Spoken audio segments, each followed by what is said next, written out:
Howdy everybody, welcome back to Cortoberfest. It's been a couple of weeks since I've done a video. I've been pretty busy and therefore neglecting getting things done on the video front. But during that time, we've had a new Indiana Jones and the Dial of Destiny trailer come out. So seeing as how one of the videos I did at the start of this thing was a breakdown of the teaser trailer, I thought it would be good to do a breakdown of this trailer, and since there's been a few days between the trailer drop and now, I've been able to cool off on some things and maybe look at this a little bit more soberly than I did when I initially watched it. So, in a segment that I can only call Cortoberfest Complains, I got a lot of problems with you people! Now, you're gonna hear about it! Let's take a look at the second Dial of Destiny trailer. Here we go.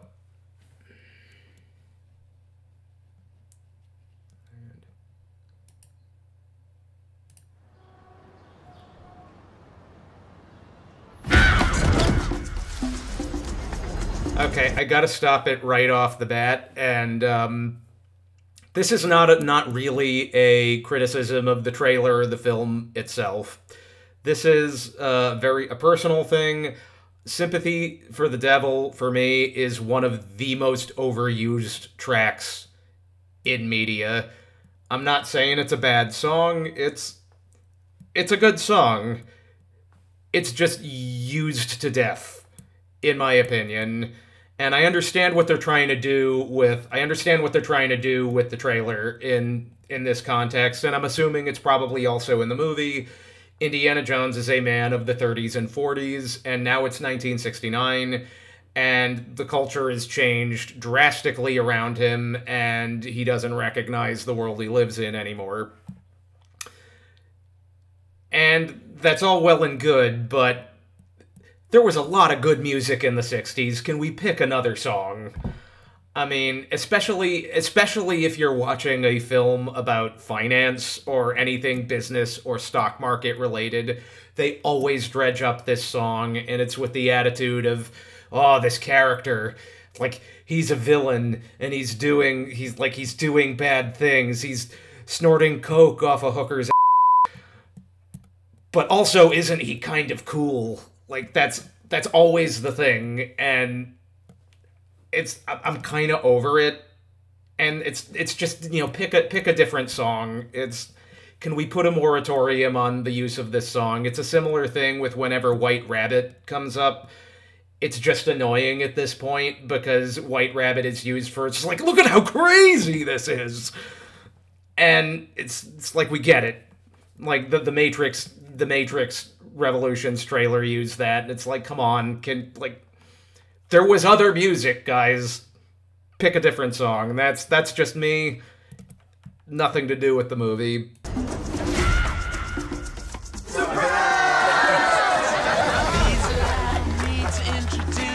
I'm retiring. Well, in that case, what are we drinking? Same for the goddaughter. Dad told me you found something on a train during the war. A dial that... So, I'm stopping it here again. So you got basic plot setup, MacGuffin, and that's all working fine. There's a couple things I want to discuss. First is a question that I have. Where is Marion? Because where we last left off in Kingdom of the Crystal Skull, he and Marion were married. And what I'm terrified of, and they did this with Han Solo, so I have no reason not to believe they aren't going to do it again. I'm terrified they're going to make him a divorced deadbeat dad. Because that's just what Disney has a track record of doing with legendary male characters. They turned Luke Skywalker into a curmudgeonly old hermit. Han Solo, again, deadbeat dad who left Leia and, you know, basically abandoned his kid. And it's not, I don't think it's so much, and not that I want to see Shia LaBeouf in this thing, but the thing with Shia LaBeouf, he's an adult character, so, like, for example, I don't live in the same state as my parents, I don't see them every single day, so presumably Shia LaBeouf could be out anywhere doing you know, whatever the heck it is Shia LaBeouf's Mutt Williams character is doing these days. But where is Marion? And if they're divorced, that's going to be a huge mark against the film for me, because that was a whole thing. And Crystal Skull, not a great movie, but Indiana Jones and Marion belong together, and if they're not together for some stupid Disney reason, that's going to be a problem, and that falls under the line of character assassination.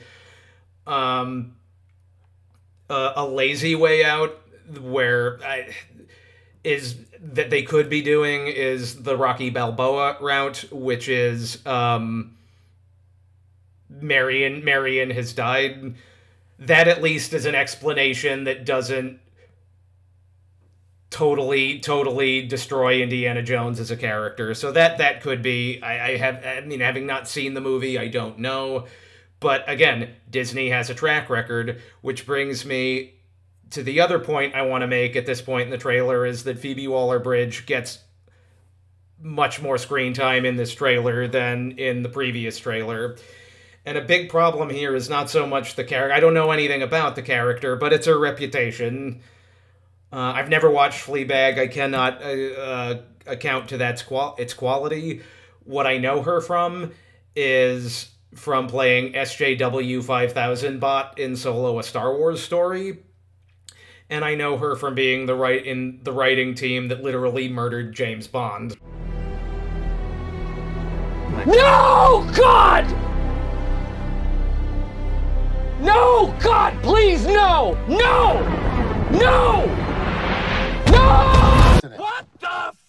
So she's got a reputation of being an activist, and sort of that whatever wave of feminism we're at, the vindictive wave where it's all about hating men, that's what she brings to the table. If they had cast any other actress, the rumors of Indy getting killed at the end of this film and being replaced by a lady would not hold as much weight if you didn't have an activist in your film. And I'm sorry, lady, but this is your reputation. This is what you have cultivated. Oh, yeah. Now I remember her. You see, they don't remember you. They remember the rep. You understand? So, yeah, I just see her, and I'm presuming I'm going to get lectured in this movie, where I just want to see Indiana Jones go on an adventure and fight some Nazis. And her casting was ill-advised. Talent aside, again, I have very limited knowledge of her other acting beyond Star Wars, which, let's be real, Solo sucked, and the whole, you know, she was the most irritating character in that movie, and just having her here, the fans all sort of panicked. Before the rumors came out, her being in it was a point of ire for us, because she brings with her the assumption that you're going to get lectured about some feminist whatever. And maybe a different actress might have been a better... If Disney wanted to avoid that speculation, maybe they should have cast somebody who didn't bring that baggage with them. But let's keep going. Could change the course of history. Why are you chasing the thing that drove your father crazy? Don't move. We need to get out of here. Stop! Sorry. Helena! Dr. Jones, get him. So, I like Mads Mikkelsen a lot. He's a really great actor. I also feel a little bit bad for him, because he just has the look and the voice. His look and his voice, it feels like he belongs playing a Nazi, which is, like, he has to live with that day in and day out, that he's got the sort of the Nazi vibe coming off of him, but appropriate for Indiana Jones, because, as you know, that's who Indiana Jones fights, but it's a look and voice that will get you typecast as, you know, some of the worst people on the planet, but he is a talented actor, and I like since Casino Royale, I have enjoyed seeing him in things. He was a great Bond villain, and he has personality, and I think from an acting perspective, there is something to be said for being a that guy or having a type that you play, because there's generally always work for you. And one thing about Indiana Jones is the fact that he fights Nazis. They are a villain that basically everybody hates. So there's you got a lot of movies where you can, if you need a universal villain, that's the one you go with because no one likes him. And if you can sort of fit that bill from an acting perspective, there will be work for you. So, but just shout out to Mads Mikkelsen, because he's good. He's a good actor, but also unfortunately has the look and voice of the biggest villains to walk the face of the earth. So yeah, I just amused by that.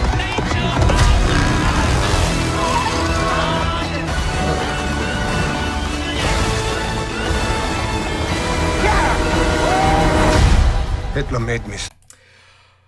Oh, I'm sorry. I'm not buying the a horse can outrun a train bit. That seems awfully silly. Don't know about within context of the scene, but that seems unlikely. And the other thing, Kingdom of the Crystal Skull suffered from this too. Too much computers. The charm of those original films is how practical they were. And I'm bummed seeing more computers in Indiana Jones as a product, because it should be at a minimum, and there seems to be a lot. Thanks. And with this, I will correct them all. You stole it. Then you Okay, so before we get into because there's a specific moment that totally ruins this whole thing. But before we get there, they're full on introducing the time travel element, which I believe I said in my last one. I don't like that for Indiana Jones. Time travel is a tenet of science fiction, and as we know from Crystal Skull, Indiana Jones is an old school adventure. He works best with if he's going after religious iconography or mythology. Sci-fi just doesn't blend all that well in terms. It doesn't blend well for me in Indy's world. That being said, if I'm gonna play devil's advocate, there is a world where I think it could work, and that's if they go with the single timeline first Terminator movie version of time travel, where there is only one timeline. They're going after this thing that you can go back in time, and they think you can change things, but the reality is the timeline is the timeline. And maybe Mads Mikkelsen's version of face melting is he goes back in time thinking he can change things, but he goes back in time only to be killed by young Indiana Jones, which is, it's funny saying young Indiana Jones, because really he's just normal Indiana Jones. Like, remember when young Indiana Jones was like teenager version, when he had books and the little bit in Last Crusade and then a television show, and now Harrison Ford is so old that now the originals are the young version. But I digress. Mads Mikkelsen goes back in time and he finds out, whoops, this is not a plan that could ever work, and they find out that the timeline is the timeline. That devil's advocate could work for me, depending on how it's written. All right. And then I stole it. It's called capitalism.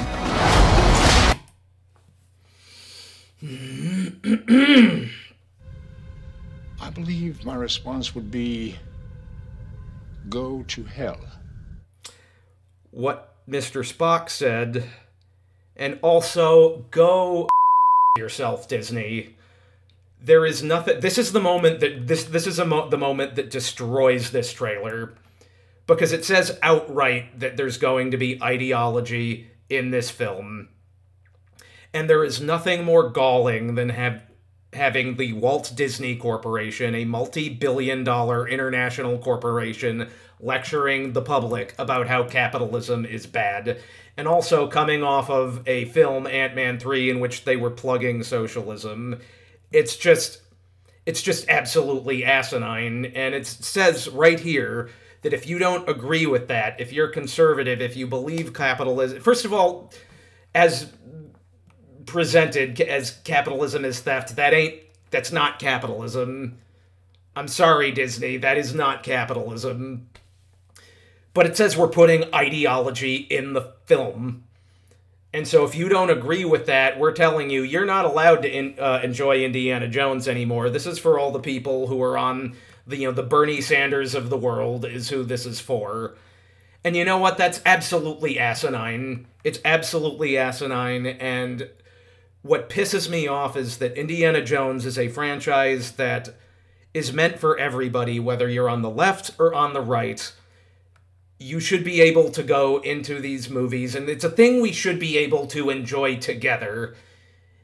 And because you've got activists running the show in Hollywood, they're weaponizing Indiana Jones for political purposes. And you know what? If you want to make a movie about how capitalism is bad, go write an original thing to make that point. The problem is that movie is not going to make any money, ironically enough. So they have to take these things that everybody loves and inject it in there, and this is where I don't have faith that this is going to be any good. I don't have faith that this is going to be a uniting film. And you know what? We look at how polarized the country is, and what we really could use right now is a good Indiana Jones movie that we can all get behind. And that right there, that couple of seconds tells me we're not going to be able to do that, because we're going to take this property and we're going to use it for political purposes. It's absolutely maddening. And you know, I got to ask, I think it's a basic question that, you know, frankly liberals should ask, is why does this multi-billion-dollar international corporation, why are they advocating for more government control of the economy? I mean, I'm just a dumb schmuck who likes movies. But I ask that question, and I can't see any good answers to that question. So let's ask that question. Why does the corporation, which I grew up, the liberals were all like, the corporations.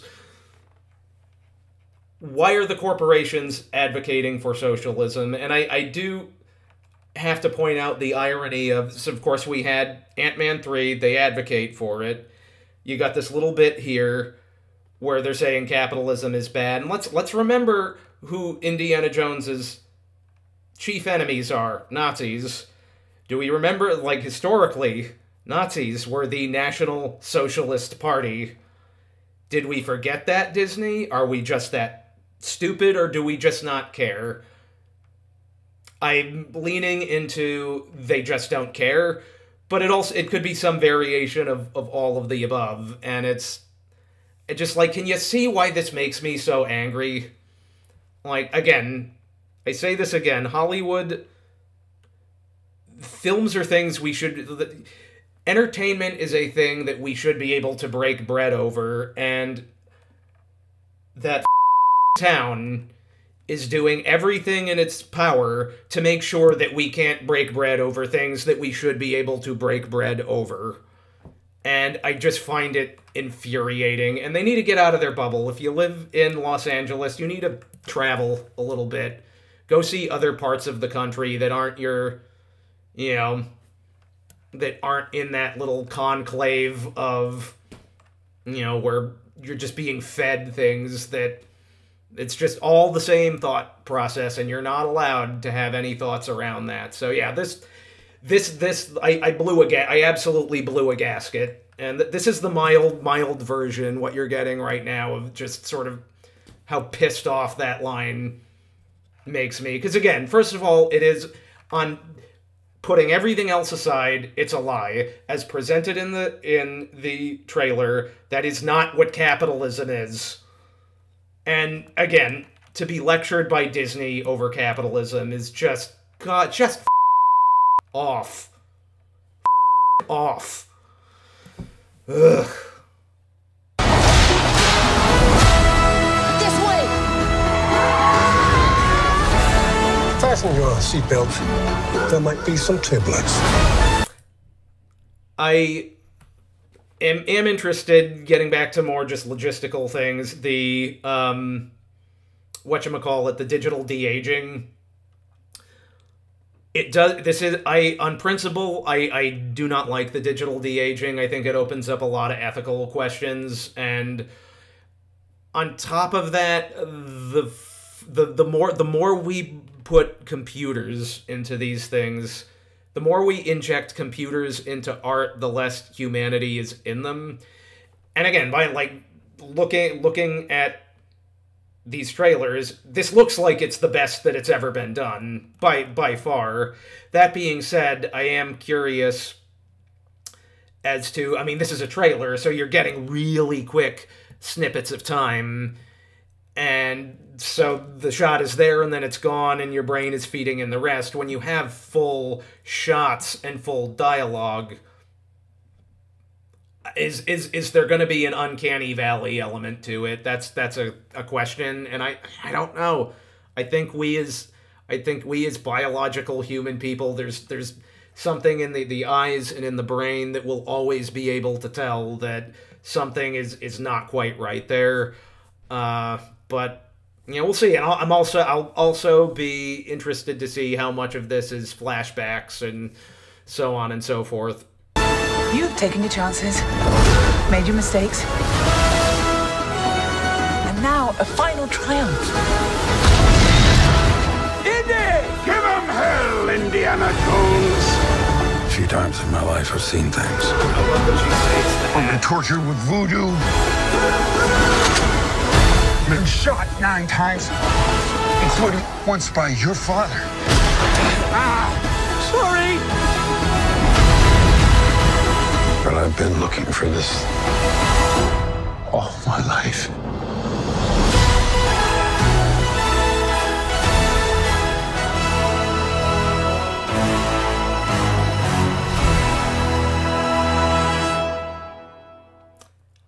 You know, I said this on the last trailer. I would love it to be good. I would love to be proven wrong. I would love for this to be a Prey situation. If you remember that trailer, whoever cut that trailer picked the wokest line that they could pick from the film and put it right at the very top.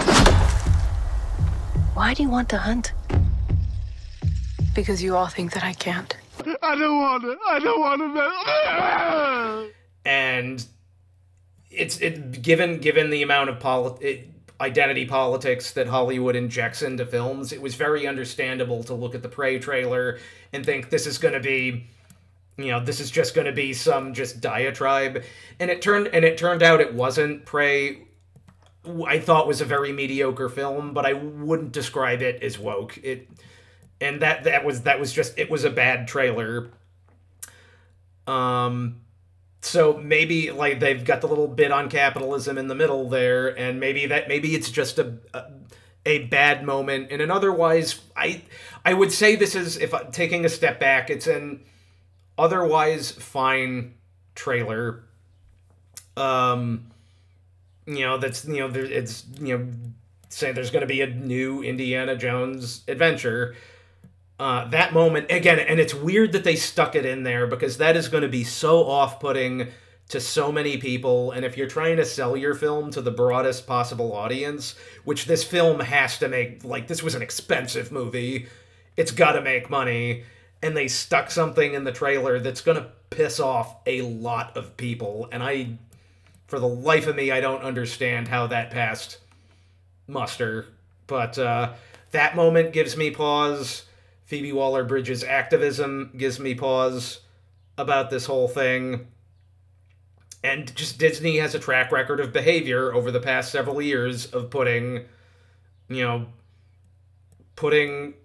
politics and ideology over storytelling in their films, particularly Lucasfilm when it comes to Star Wars. And you see they assassinated Luke Skywalker's character, they assassinated Han Solo's character, and it feels like Indiana Jones is next on the chopping block.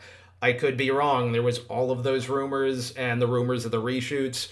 Maybe they went back and fixed some stuff. I don't know. I haven't seen the film. The question that I have not yet answered for myself is, do I see the film? And because I eventually will see it. The question is, do I rip the Band-Aid off weekend one? And I really, at my core, I don't want to contribute to that opening weekend gross. I just also kind of want to get it over with, and I wouldn't mind. I would like to review the thing for my Instagram, but it's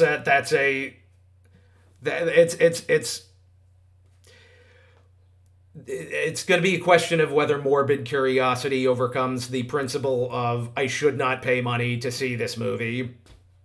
It's not like I don't make a living reviewing movies. I just like reviewing movies.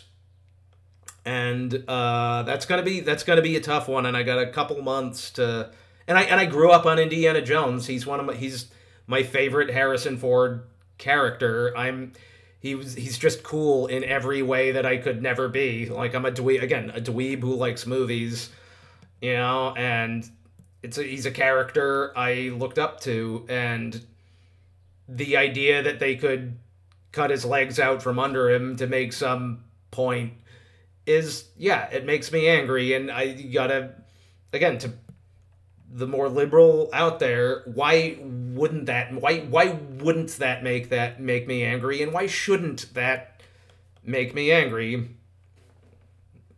So I don't know, we'll see. As a trailer, it's with the exception of that they ruined an otherwise decent-ish trailer with a couple seconds of dialogue, and I question the decision to put that in there. I don't, why? That it can do nothing but turn people off, and it's very, very bizarre.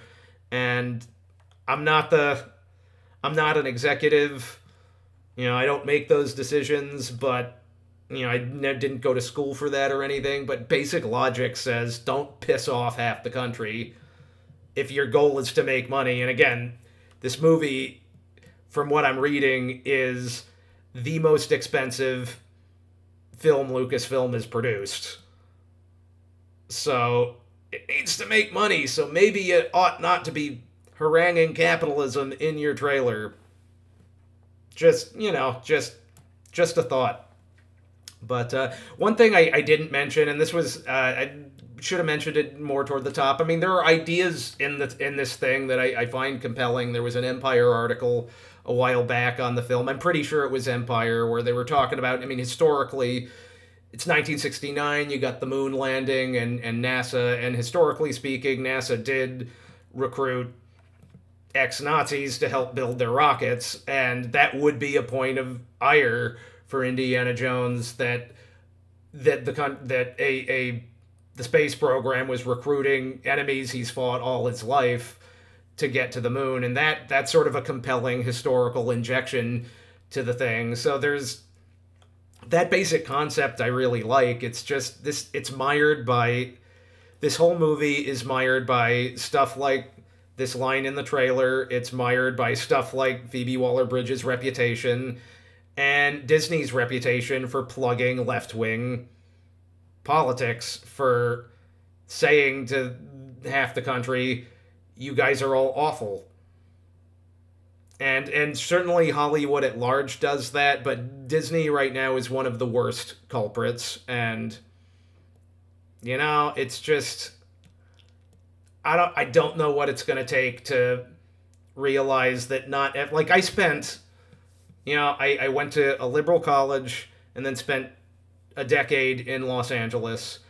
And so I always really tried to be the compromise guy, find the middle ground, and that was never reciprocated in any capacity. So I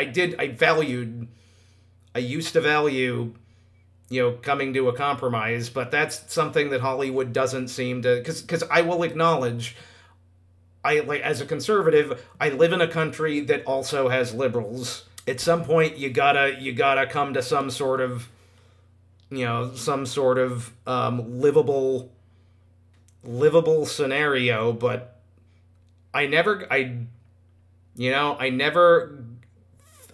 least this is all feels at this point.